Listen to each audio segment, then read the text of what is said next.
It's supposed to be like, what, 45 minutes, right? Yeah. I think I probably won't be able to turn it in, but I'll probably just upload it to YouTube, and that way I can send you the link, and then we can both just like, because that's all we have to do for this discussion thing, right? Yeah. Yeah, that's what I was thinking. Because like, if we just try and turn in a video, like, it's definitely the file's gonna be way too big if it's like 45 minutes. Yeah. Let's So see. Extended partner discussion. Um. Yeah. All right. That. all right, cool. Let me see.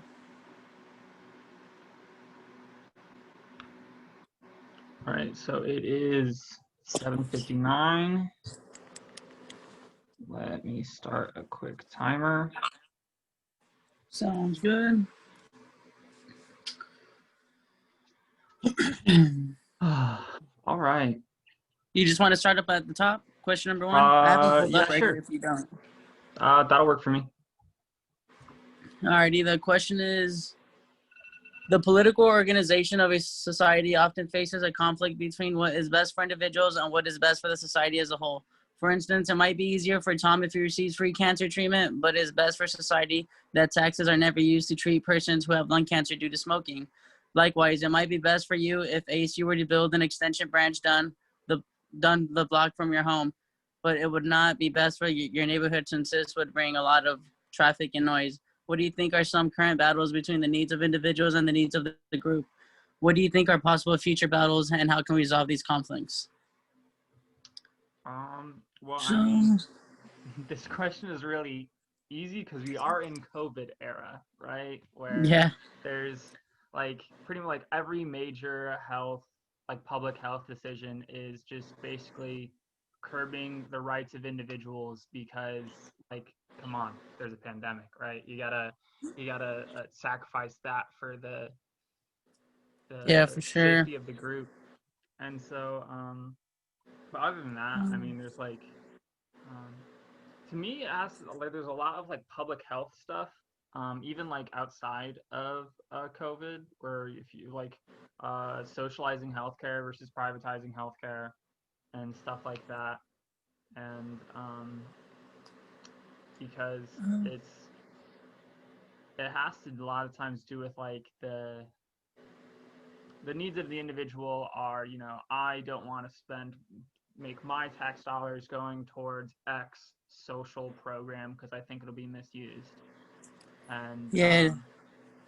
uh, and it's hard to like resolve that without just, I don't know, having the government entity just kind of be like, listen, suck it up. This is better for more people, right? And Yeah. it's like, because you can't like, even if you like show people that it is, your money is better spent this way than this way, um like some people really just don't care, and it's hard to like make people care about stuff. It's hard to like,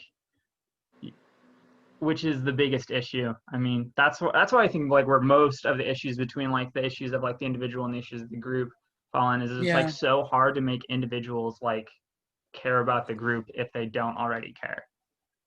And so like when it asks like what do you think are some current battles between the needs of individuals and the needs of a group, I would say something that we could really tie in, like you said, COVID would be like wearing masks. Yeah. So whether they work or not, but why not? Mm-hmm. You know what I mean? Like, why Yeah. not try and keep everyone safe as opposed to like somebody like, oh, I don't need a mask, like I'm not sick. You know what I mean? Yeah. And I mean, So like, what frustrates me about like certain battles between the individual and the group is sometimes it's at so low cost to the individual. Like for me, the mask thing, like if there was a 5%, there's like a 99% chance that masks work well, right? Like that's what all the science is saying. But if there was a yeah, 5% chance that masks worked well, I would still be like, dude, it's like a piece of cloth over your face, right? yeah, Let's grow up. Come on. And seriously. that's what kills me about so many of the issues. And I mean, like, what are some other battles aside from like COVID? Because I know they're out there. Um, So let me see. Another battle could be needs. Um, Um, uh, like less like large scale political, but more like individualized. Is a lot of times like how teachers have to structure classes, I think, yeah, for because like sure. um so my sister-in-law is an elementary school teacher, and so much of what she's annoyed with is that sometimes you can't just you don't have the time to go work with that kid that really needs extra help, because you have to like make sure the whole class is moving forward. And like that doesn't even apply to like elementary school. I think that like you can even bring that into college sometimes, where it's Oh, like for sure. Yeah. you might have and you might have the reverse of it, where like one kid like totally gets it, like he's a Hmm. genius, he's a whiz, and like it's like a waste of his time to be in that class and move that slowly, but you have to prioritize the whole group over that. Yeah. Let me see if I can think of one that. Mm,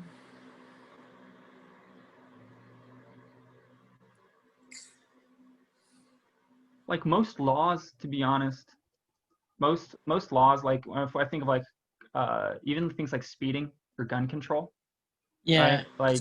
Like if 99% of gun owners aren't going to commit like heinous crimes, but like 0.05% are, there still might be reason or wants to create laws limiting guns, right? Yeah. Gun control's a really good one, actually. Yeah, because you like most people that go out buying guns aren't doing bad things, but like Yeah. the people that are, that that might be a big enough issue to like uh to limit guns across everybody. And Yeah. the and the way to resolve that is like just like really resource intensive, I think, where like like just making it really like difficult to buy guns ends up costing more resources to like make sure that you're doing like they already do background checks, but if you want to do it more in depth, then you want to make sure Yeah. like that these people or that this organization is making sure that they're checking in on those people. And like that's the issue with it for me, is that like the resource cost is like so high to make it difficult. And so that's why it's hard to like really resolve that without just saying nobody gets it anymore. Yeah, and that's actually very valid. Especially, I know you're not in Arizona. Are you from Arizona? I'm not from Arizona. I'm Illinois. Well, in Arizona, it's so easy to buy a gun as like a 21-year-old or above. Mm-hmm. All you need is you don't even need a background investigation. You can literally go buy a gun off the street, and all you need is a bill of sale, which basically is a piece of paper that says like I sold this gun to this person, and they sign it just in case. Mm-hmm. And it's like it's so easy for anybody to purchase any type of gun that they want. Yeah. Dang. So I actually didn't know it was that easy in Arizona. I knew Arizona had super lax gun laws, but I didn't know how lax. yeah, no, all you need is a bill of sale, so you can literally go to your next door neighbor and buy a gun, and all he has to do is write on a piece of paper like, I have sold this gun with this serial number to Rodrigo Leon, and I signed the paper, and we both get a copy, and that was that. Damn. That Yeah, that's rough, I guess. yeah, it's crazy. But Um, but yeah, as far as how can we resolve like most of these conflicts that have to do with the individuals and the needs of the group, I don't really see anything being resolved just because there's always going to be those individuals that are more selfish and that they don't really mm-hmm. prioritize anybody else other than themselves. Yeah. And there's always going to be those people around, like no matter where you go or no matter how times change. So I Yeah. really don't see any of these issues being resolved unless obviously like it has to do with like the laws or say like gun control comes Yeah. into place, and like unless people are forced to do something, like it's just not going to be resolved. Mm-hmm. So So that is, yeah. um, did you want to go to the next question? Sure. There's much debate in political philosophy over the role of government in rectifying bad luck, i.e., when people are in bad situations due to no fault of their own. Do you think it is the job of the government to rectify bad luck? If so, in which circumstances should we do this, and in which circumstances should we refrain? If not, why not? How can the government rectify bad luck in a way that is fair, and are there ways to rectify bad luck without using government? So So like I on personally, a I don't. I'm sorry. You go ahead. you go ahead. All right. So personally, I don't think that the government should rectify bad luck just because it, even though they had bad luck and it's not fair that they had bad luck, but then again, it's not fair to the other people who didn't have bad luck. Now all of a sudden they're getting some sort of compensation or whatever. Do you know what I mean? Mm-hmm. So an example would be like an example of bad luck would be getting rear-ended in your car Mm-hmm. when you had you were at a stoplight and somebody's texting on their phone, they didn't see, so they rear-end you. I mean, I would just say, I mean, bad luck is just a case of bad luck. You know what I mean? It's not your fault, but it's nobody else's fault. You know what I mean? Mm-hmm. Other than the person that may have caused it. So therefore, I don't see a need for the government to come in and be like, oh, like, I'm sorry, like here's Uh, this to sort of help you out with your what bad luck. about what about like less, I guess, like specific event situations and more like being born into like a really poor family, so you get more fast luck. Uh-huh. Because that's what I think of when I think of like bad luck. I like if you get rear-ended, like shucks, like all right, but Yeah. like big, large scale things where it's like, hey, or like even like people that are born with certain disabilities, like the government rectifying that bad luck and being like, hey, so you can't work, right? So we're going to help Yeah. provide for you. That's the type of bad luck that I like really have no issue with. Um, because I don't know, like uh, overall like I've been when you talk about like circumstances, I'm like pretty good. I have a lot of good luck when it comes to that. Like I didn't have to take out loans for college and shit like that. And so it's like Yeah. I'm pretty lucky, and so I feel like it's kind of like I don't feel bad about like seeing someone with bad luck and being like, yeah, society should help that out because it it just seems like to me it simply seems like a good moral thing to do, and that you if we were like in a smaller community, it would be like really easy to help that out and have it not be a big deal. But Yeah. because we have 350 million people, you need like governmental systems to help ferret that out and help that. um, Yeah. Whereas if like I hadn't really thought of it like that. So yeah, I agree with you 100%. Like yeah, like people who are less fortunate than others, like say you're Mhm, born into a poor family, or maybe you don't have the funds to go to college near to your parents, and so mhm, yeah, I see absolutely no problem with like getting grants from like fast or whatever. mhm. I absolutely see no problem, or say even getting a disability check, Yeah, because that yeah, I hadn't really thought about it like that at all, but yeah. yeah, I absolutely see no problem in that, just because that's just a case of like you didn't do anything to Uh-huh. And there was you know what I like mean. nothing you could have like reasonably done to not be in that situation, Yeah. like, and it's so I think there's like two things for me that like makes a case of bad luck something that I would be like, yeah, society should help with that.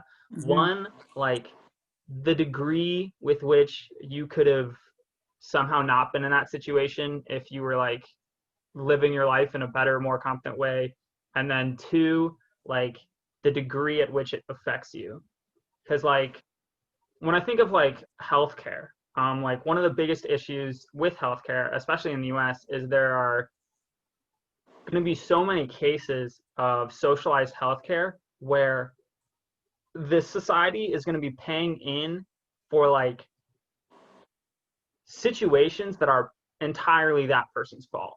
Like if they Yeah. live their like knowing that like so I'm like still pretty much for socialized healthcare, but like it still really hurts that I know that my money is then going to be going towards helping a smoker's lung cancer. Like Yeah. like that's one of those cases of like bad luck that I think that's not that has less to do with luck, you know? That Yeah. and so like as a whole in general when I talk about bad luck, I think cases in which if the person could have done something reasonable to like not be in that situation and like to Mm-hmm. if it's like life changing, which is like why I agree with like your rear-ending the car example. I'm like, I mean, yeah, that the government shouldn't step in to help that. That's just life, you know? Yeah.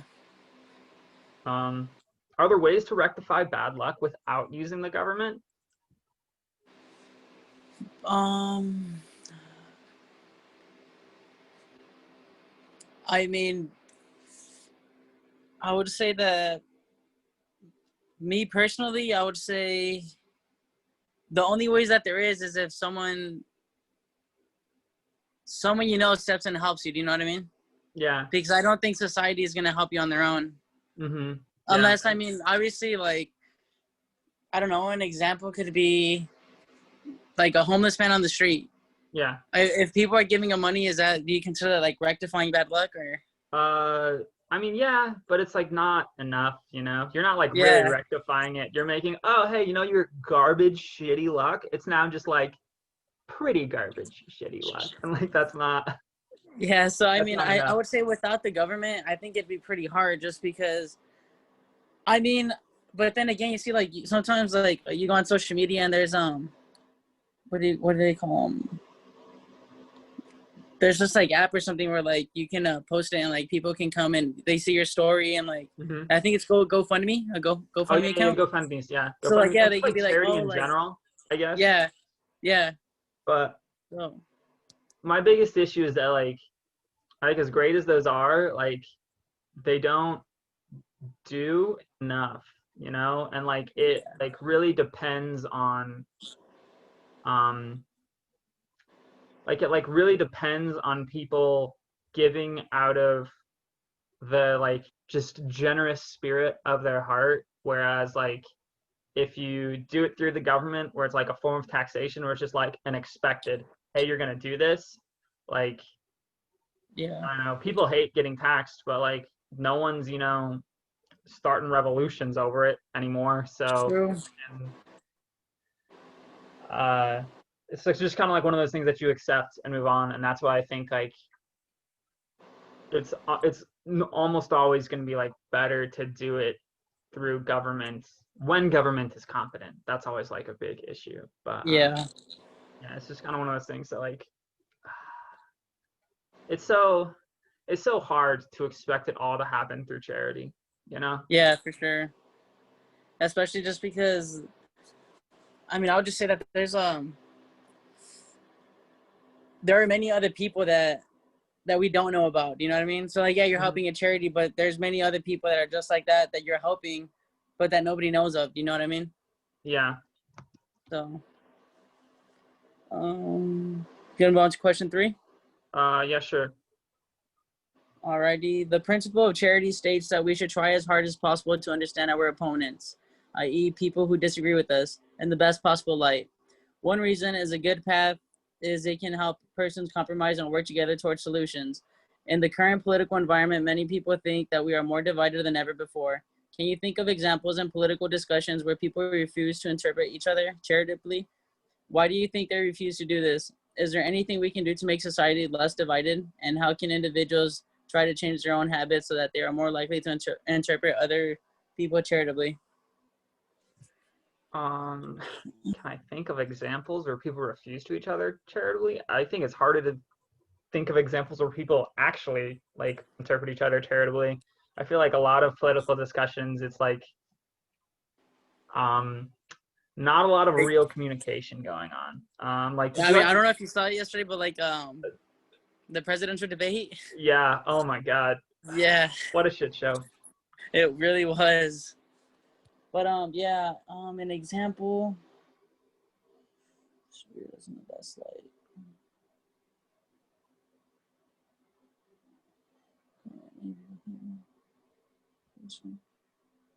So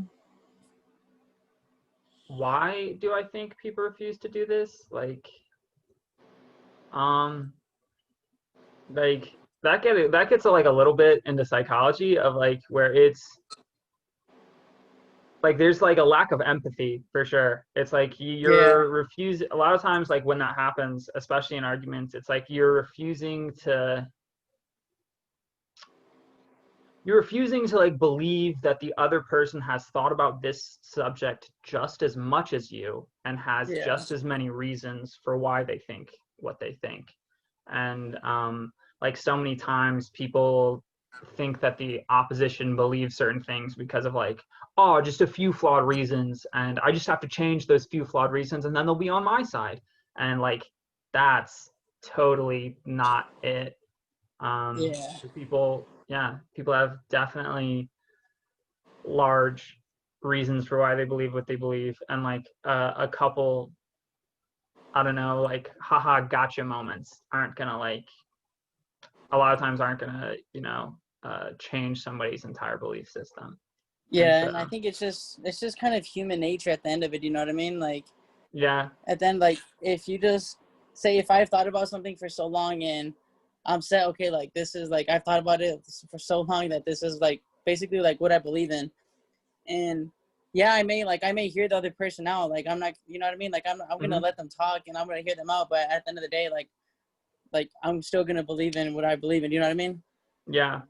And But yeah, it's particularly hard, and you like um yeah, you see this a lot, like the more that somebody has thought about something, like the less willing they are to entertain the opposition, when like exactly. should be the opposite, right? Like you should, if you've thought about it that much, you should understand that this is why this person thinks this.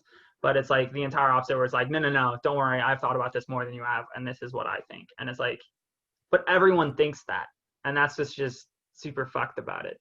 Yeah, Um, uh, exactly.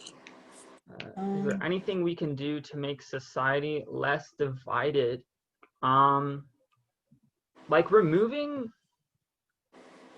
uh, removing like the sort of us versus them mentality that like seems to occur, especially with like when you talk about politics, like a two-party system, garbage, like really, yep. really just terrible, especially in like a winner-take-all system. And you look at like the parliamentary systems that like a lot of Europe has, and it just seems so vastly superior, where you have like five parties, and then you're just giving certain part, like you give, if X amount of party got X amount of votes, then they get X percentage of people within the parliament. And like that, because it like forces people to like, well, it doesn't force people, but it like encourages people to not just be like, oh, I either believe this or this, and like you're either on this side or on this side, and then like you start like gathering all the beliefs of this certain Yeah. side, even though if that's not what you would actually believe. And so it's yeah, like having an us versus them mentality and like a two-party system just seems really shitty for um like just I don't know, making people think more freely and make more decisions on their own, because you start defining your party in terms of what the other party is not, right? If if like with Democrats and Republicans, like when like a lot of times when like new positions or things like start up, like it becomes oh, well, that party believes in X, so we're going to believe in not X. And it's Yeah. just like that's super harmful. I think that's super harmful to discourse, when you start defining yourselves in terms of what somebody else isn't, even And though then that's like how politics works, and like that's what helps people win, and that's like what's bad about it. and then another way, like, so for example, like this Black Lives Matters movement that is really going on right now. Like a lot of the times, like many, like I see it on social media all the time where like you can't, people are posting like, oh, if you support Blue Lives Matter, like don't talk to me, basically. Do you know what I mean? Yeah. Like there's no reason as to why, like, I'm not saying be neutral, because obviously, like, you know, there's rights and Yeah. wrongs, but there's no way that you can't, like, yeah, of course I support the Black Lives Matter movement, but you can also support the cops. Do you know what I mean? Yeah. Like, obviously there's bad cops, but there's obviously so many good cops that Mm-hmm. you can't just assume that they're all gonna do heinous and evil things like that. You know what I mean? Yeah. And that in particular is one of those things that, like, there's not many people that like I just don't think enough people like know cops, to be honest, and that's like a big issue.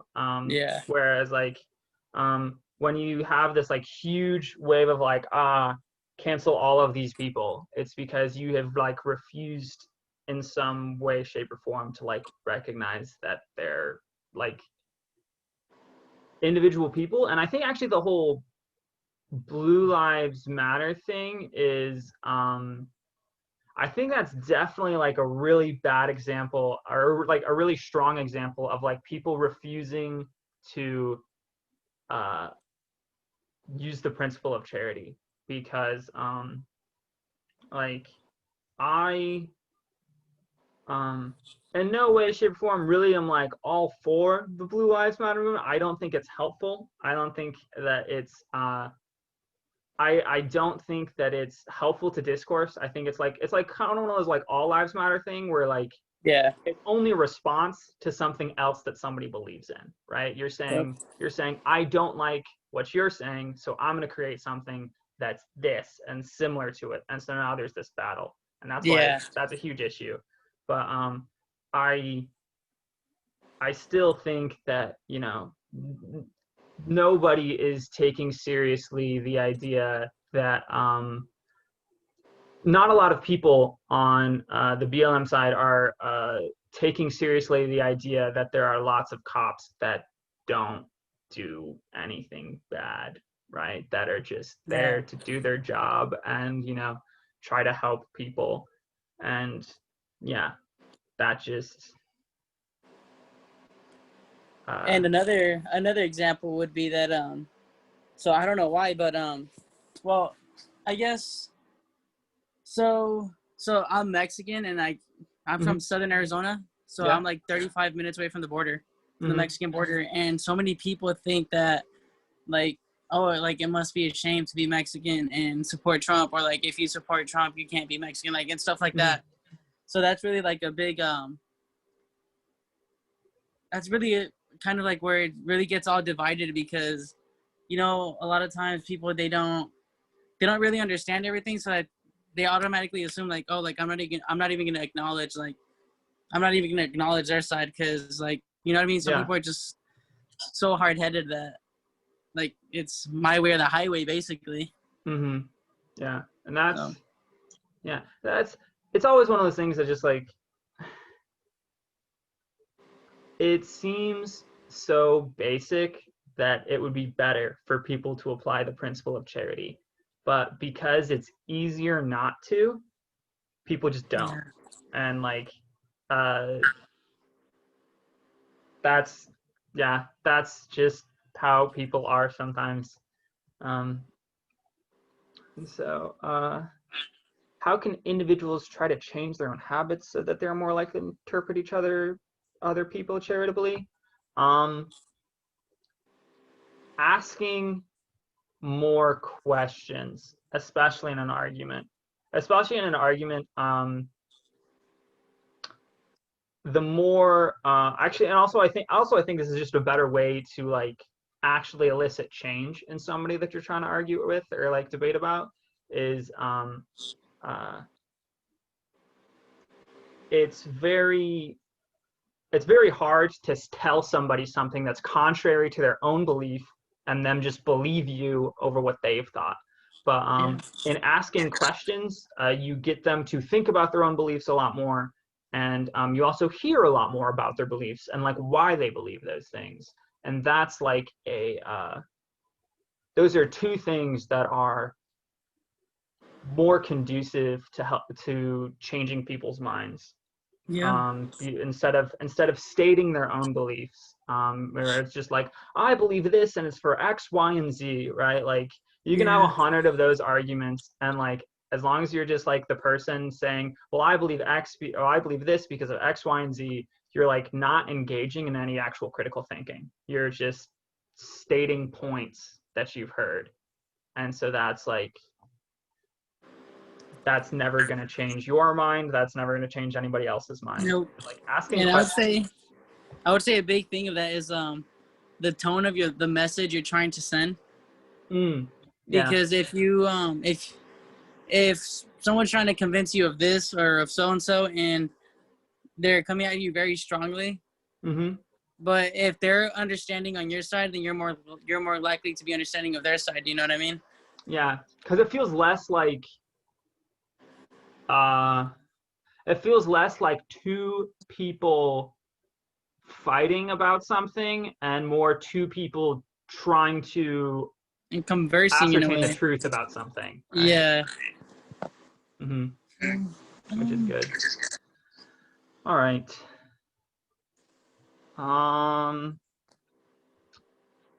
Let's go to number 4.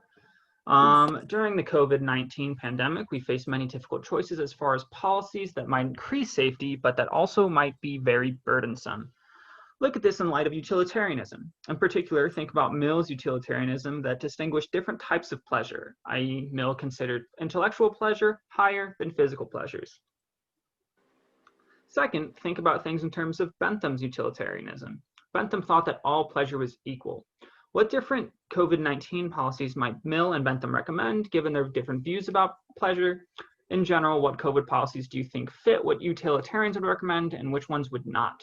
Remember, utilitarians want to create the most happiness for the most people overall. Do you think that making COVID-19 policies in accordance with utilitarianism is a good idea? All right, so that was a lot. But what different COVID-19 policies?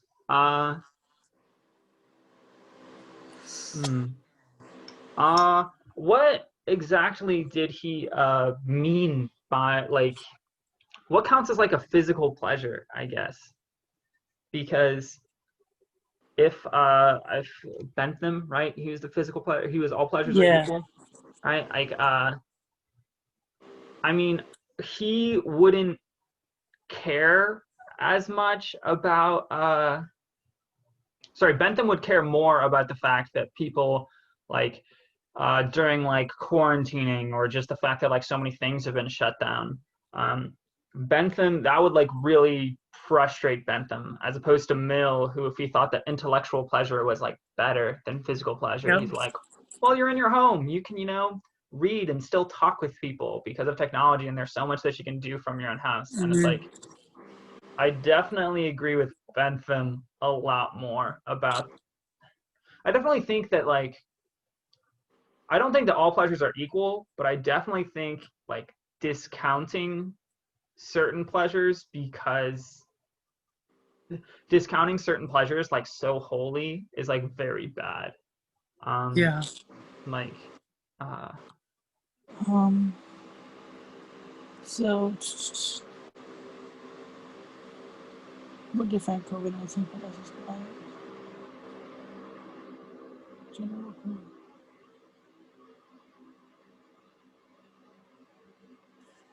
Which COVID policies do you think that utilitarians would recommend, and which ones would not? So, like, do you think they would recommend the mask one or no, or um, social distancing, or like, I think the mask one, yes, because of how easy it is. Like, the I just really have no like tolerance for it, I guess, me personally, because I think that it's so easy. I think like the amount of happiness that you are detracting by making people wear cloth over their face is so minuscule that like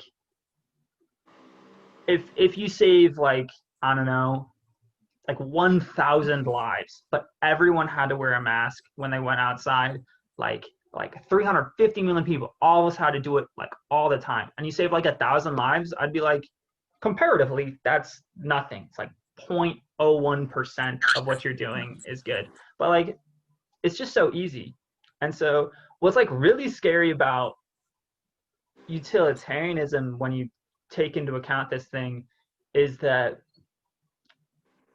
like at a certain point, like the amount of happiness that you're detracting from the overall population by keeping everyone like as quarantined as they are might outweigh the amount of like suffering that's going to be caused from like more people getting COVID. Yeah. And that's what's really scary to me about looking at it through like a pure utilitarian lens. And that's what like I don't think is particularly useful or good, is that you would end up, it would become like a math equation of like how many people can I let die before before I have to like increase restrictions on people. And that's like I think a very scary way of looking at it,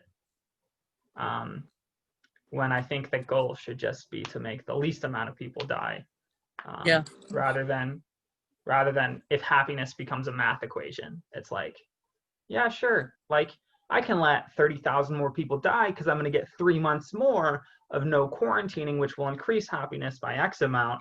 And so those Yeah. 40,000 people dying like doesn't matter. Like that's scary too. That's a scary way of looking at things. And that's pretty relevant to people our age being in college and stuff, because there are a lot of people lining up at bars just because as soon as the doors open, even though we're in the middle of a pandemic, you know what I mean? Yeah. Why?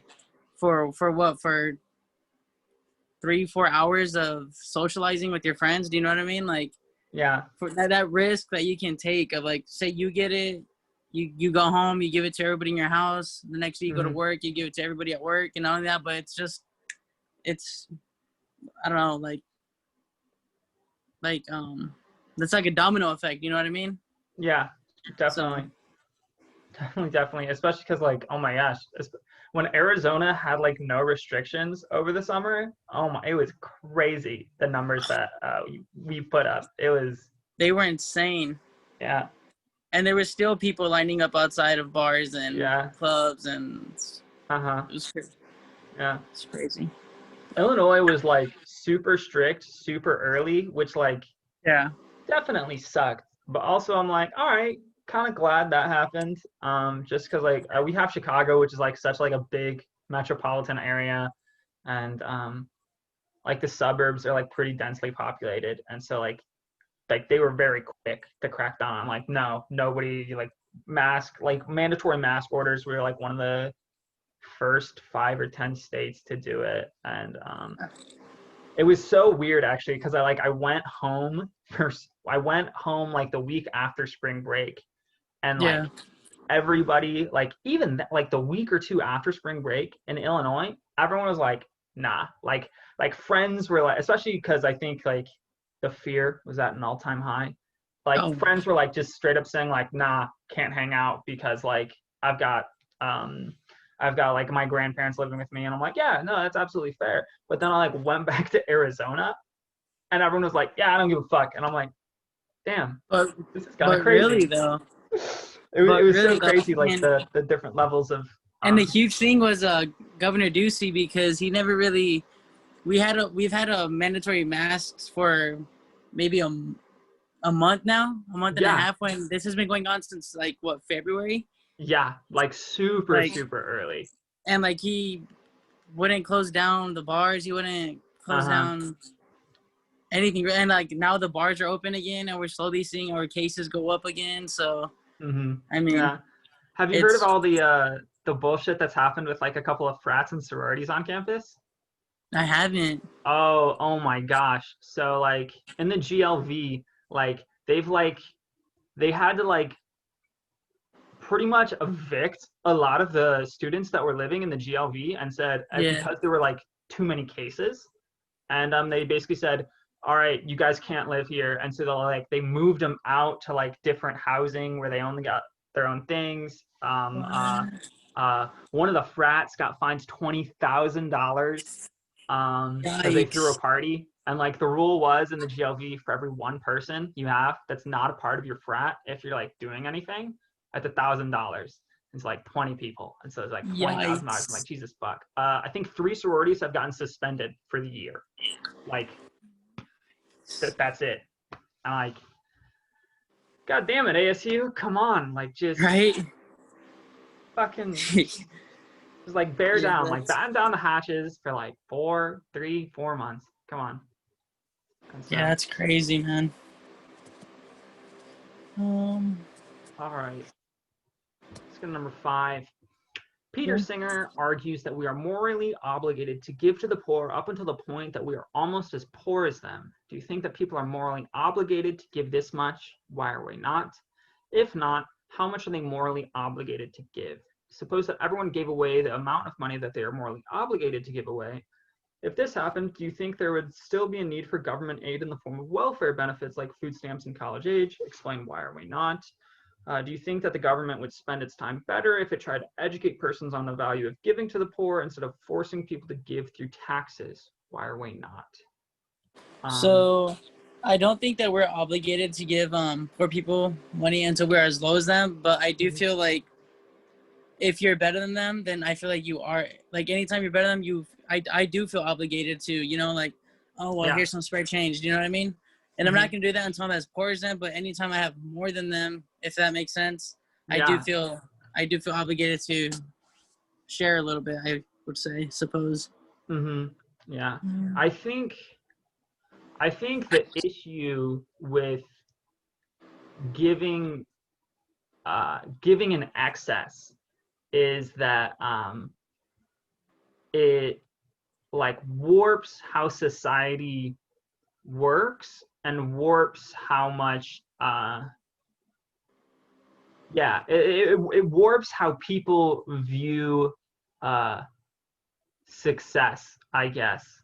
And so I think, and like that's like the big argument that you get when people like are trying to raise taxes. It's like, oh well, if you raise taxes on X people, then how are they going to be motivated to like make more money? Yeah. And it's like I understand like the basic premise of the argument. I think most times it just does not apply because you're not making people give away enough for that to affect people, right? Yeah. And so to like meaningfully affect people. But like once you start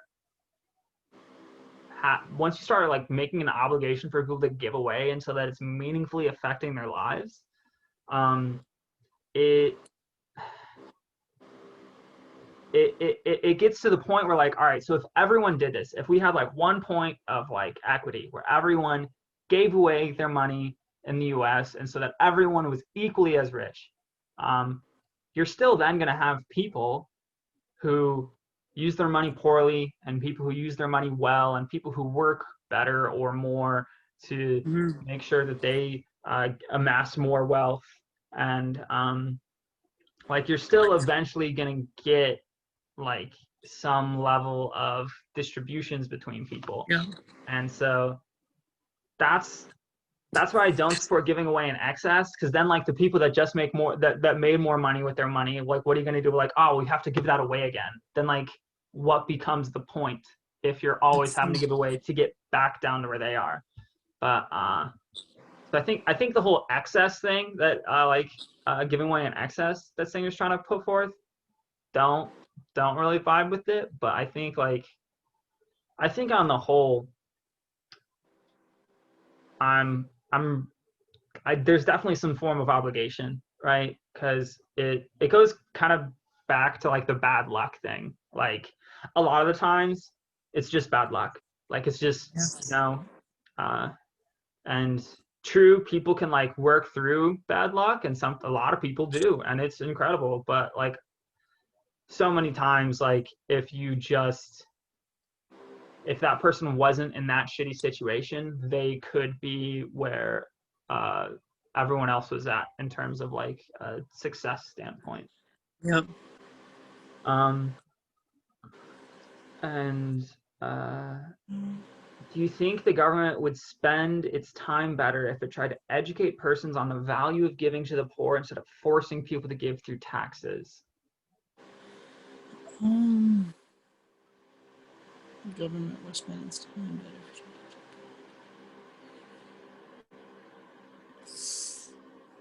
Um, I guess it all just depends on what they mean by giving to the poor. Yeah. Like by poor, do they mean low income families? Do they mean homeless people? Do they mean, do you know what I mean? Like if it was to low income families or those in need, then I would say possibly they may very well be spending their time better. But if it's just like say homeless, for example, then I wouldn't say so. Just because you just like you want to help them out, but you just never know what they're gonna do with the money you give them. Do you know what I mean? Yeah, that is a big issue. And also like I think like we already kind of like touched on this, on the idea of like I can't remember which question we were answering, but the idea of like basically just like it's tough to expect people to give enough to charity to make the same impact that taxes are going to. For sure. Like like GoFundMe's for like people's medical bills.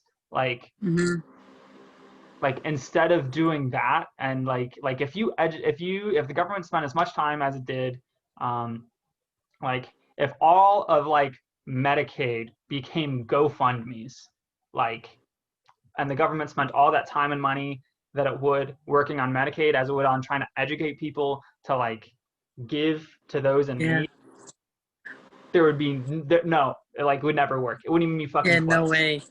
And that's why, like, you know, that's why I think that taxing is going to be better, because for sure. Yeah, like I don't know, I don't want a bunch of 65 to 70-year-olds just like being like, oh well, you can't really work anymore and so you can't make money, but yeah, now you're just fucked with healthcare, right? Like that'd be tough. That's like a tough decision for me to make.